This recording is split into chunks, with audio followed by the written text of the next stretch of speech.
ya. Intinya kalau kosakatanya biasa didengar ya aku mah agak nyambung, tapi kalau kosakatanya nggak pernah aku dengar ya salam gitu. Bisa bahasa Inggris ini udah, nggak usah bahasa Jepang juga nggak apa-apa, kan bahasa Inggris bahasa internasional ya. 1, 2, 3, take action. Halo, hai semuanya. Assalamualaikum warahmatullahi wabarakatuh. Waalaikumsalam, selamat siang dari sini. Hari ini pertama kalinya aku buat video pakai opening, karena sebelumnya video itu aku nggak pernah pakai opening, ya paling assalamualaikum aja. Kenapa aku takut banget sih buat opening? Karena takut dihujat, bener.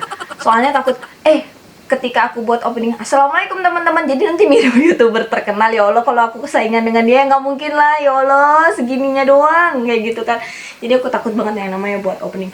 Tapi nggak tahu sih ini udah fix apa belum. Insya Allah kedepannya masih pakai kata-kata ini. Kadang-kadang sih ya lupa apa ya opening tadi ya, kayak gitu. Oke, hari ini aku mau sharing pengalaman, cerita juga sih, sesuai judulnya aja deh, rasanya menjadi mahasiswa di luar negeri sambil part time job atau kerja paruh waktu. Ya Allah, susah banget mau ngomong. Nih, jadi sebelum aku cerita-cerita, sebenarnya aku tuh udah buat apa ini namanya ya, list apa aja yang mau aku omongin. Karena kalau misalnya aku nggak buat list, itu kadang-kadang ngomongnya itu ngalor ngidul gitu loh. Yang mau diomongin intinya apa, nanti yang diceritain intinya apa, kayak gitu. Beda, jadi beda jauh banget, out of track gitu. Aku kan mulai lupa. Oke. Aku kuliah di Hiroshima University, ambil jurusan Educational Development di International Development and Cooperation Faculty.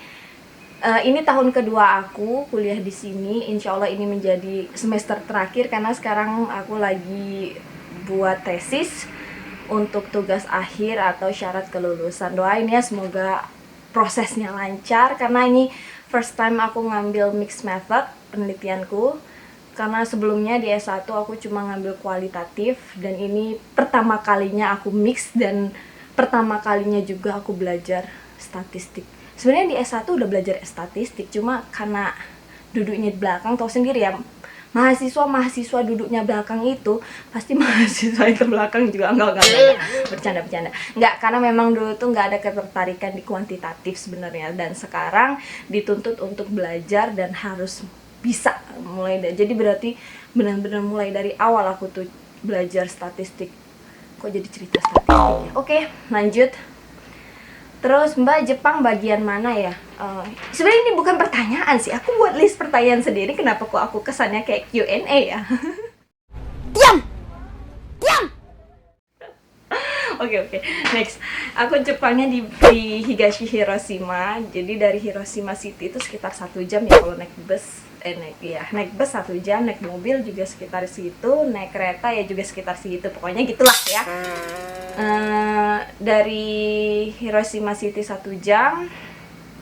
Terus di Higashi Hiroshimanya di Saijocho Taguchi. Sebenarnya apa tuh? Itu terpencil tahu.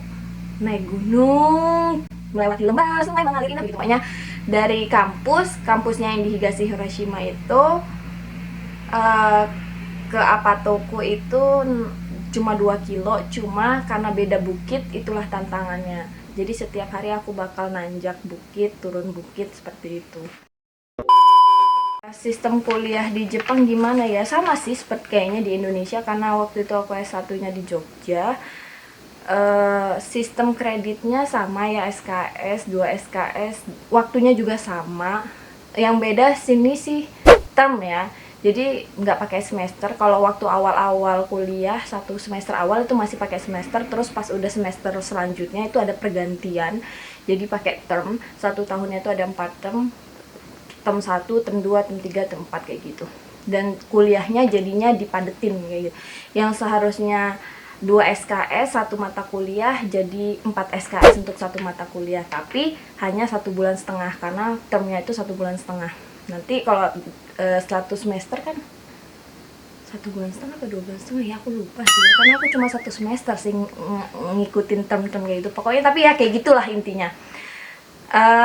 Bisa kita di master ya, aku kan kuliah master itu setiap mahasiswa itu disediain lab, meja khusus kayak office kita gitu loh. Jadi nggak cuma datang ke kampus, duduk, kuliah, pulang ke apa tuh, nggak kayak gitu. Jadi di kampus itu selain di kelas, kita juga ada aktivitas di lab. Jadi setiap mahasiswa itu punya meja masing-masing, labnya beda-beda tergantung dengan jurusannya. Kalau misalnya kita jurusan education, nah nanti labnya di education kayak gitu. Nah, aku tuh di lantai 5, di situ ada labnya, pokoknya meja, ibaratnya meja kerja lah ya sistemnya kayak gitu. Jadi kalau misalnya nggak ada kuliah ya nongkrongnya di lab. Nah, cerita lucu nih, sebenarnya nggak cerita lucu sih, cerita perjuangan. Jadi kalau misalnya sudah selesai kuliah nih, terus banyak tugas nih, biasanya sih final term kayak gitu. Kita tuh punya tugas banyak banget, tugasnya itu buat paper lah apapun itu, dan kita itu mahasiswa bisa nginep atau stay sampai malam di kampus, dan itu nggak ada satpamnya. Jadi kampus itu nggak pernah ada satpam kayak gitu. Jadi kita mau kuliah atau mau stay di lab itu sampai malam atau mau sampai subuh atau nggak pulang-pulang juga, orang mah masa bodoh ya, yang penting kamu nggak ganggu orang aja pokoknya gitu. Kalau aku nginep di lab, aku pernah stay sampai jam 1 malam sering, jam 2 sering, sampai subuh juga sering. Jadi tergantung kebutuhan sih. Karena di sana di kampus itu kan kita pakai kartu ya. Kalau jadi tutupnya itu kan jam 7 malam itu, jam 9 itu pintu udah dikunci. Jam 9 malam itu pintu itu udah otomatis kekunci. Jadi kalau misalnya keluar masuk itu pakai kartu. Nah, makanya kenapa nggak semua orang bisa masuk dan nggak usah pakai satpam, karena kita pakai kartu. Jadi kartunya itu cuma bisa untuk masuk ke gedung kita sendiri gitu. Untuk masuk ke gedung orang nggak bisa, karena kartu kita itu kan, misalnya aku IDEC nih kan, yang fakultasku tadi, ya udah masuknya ya pakai kartu itu. Kalau aku anak IDEC terus aku masuk ke Biosphere nggak bisa, karena kan kartuku IDEC kayak gitu. Terus, nah ini karena sesuai judul, rasanya kuliah di luar negeri plus sambil kerja. Di sini aku mau cerita bagian ini, aku mau cerita tentang part time-nya. Jadi kenapa aku putusin kerja ya, karena aku dapat beasiswanya yang parsial. Jadi beasiswa itu sebagian, yang nggak nge-cover semuanya. Kan ada beasiswa full funded, parsial, atau yang non beasiswa. Nah yang full funded itu kalian nggak usah kerja dan nggak dapat izin kerja di Jepang kayak gitu. Tapi kalau beasiswanya parsial tuh setengah, artinya itu bisa kerja kayak gitu. Jadi di resident card-nya itu tertulis kan bisa kerja atau enggak. Nah, namanya kalau di sini namanya arubaito. Kayaknya aku bakal pakai kata arubaito. Baito aja deh disingkat kayak gitu. Jadi seterusnya aku pakai kata baito.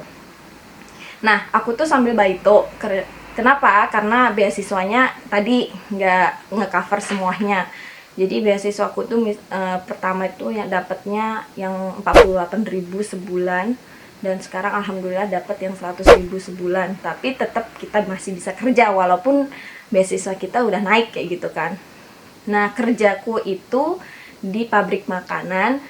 Alhamdulillah nih ya, dapatnya yang deket apa tuh? Kamu kan sesuai ceritaku barusan, kalau aku tuh apatonya itu di gunung kayak gitu. Jadi jauh dari pusat kota Saijo maksudnya. Jadi kalau mau belanja itu kan 45 menit kalau dari pusat belanja ke Apato, naik sepeda 45 sampai 1 jam lah. Nah, kalau ke pabrik tempat aku kerja itu paling cuma 20 menit, 25 menit deh. Itu naik sepeda juga. Jadi mobilitasku tuh aku pakai sepeda ya, nggak punya motor. Kalau jalan kaki ya kelamaan, nggak ada bus. Kalau di tempatku sih nggak ada bus. Ada, jadwalnya ya Allah, 2 kali pagi, 2 kali malam. Itu di tempat kerja aku tuh hari Kamis, Sabtu, Minggu. Awalnya sih Jumat, Sabtu, Minggu, tapi karena Jumat itu sering tiba-tiba ada seminar mendadak, jadi aku ganti Kamis. Dan kegoblokan hakiki yang pernah aku lakukan adalah, aku tuh kan nggak bisa bahasa Jepang tuh pertama kali datang, dan sampai sekarang sih nggak bisa, tapi ya malah ya nggak, masih agak nggak nyambung, tapi masih nyambung kayak gitulah ya. Intinya kalau kosakatanya biasa didengar ya aku mah nggak nyambung, tapi kalau kosakatanya nggak pernah aku dengar ya wassalam. Jadi di tempat kerja itu aku pernah ya, kegoblokan hakikiku nih ya, ditanya umur, jawabnya pulang jam berapa. Jadi dulu tuh saking gobloknya itu ya, satu kata pun gak ada yang ku tahu gitu. Tapi itu nekat banget sih aku tuh. Cuma pikiranku cuma bisa bahasa Inggris ini, udah nggak usah bahasa Jepang juga nggak apa-apa, kan bahasa Inggris bahasa internasional gitu. Itu ya Allah, persepsinya salah banget. Jangan diikutin pokoknya. Aduh, gatal hidung tuh. Gatal banget. Ditanya umurnya Rokujimade. Rokujimade itu adalah sampai jam 6. Jadi kalau diartiin, no God. Dan per jam itu, nah jadi bayarannya itu per jam. Per jamnya itu 900 yen kalau di perusahaanku.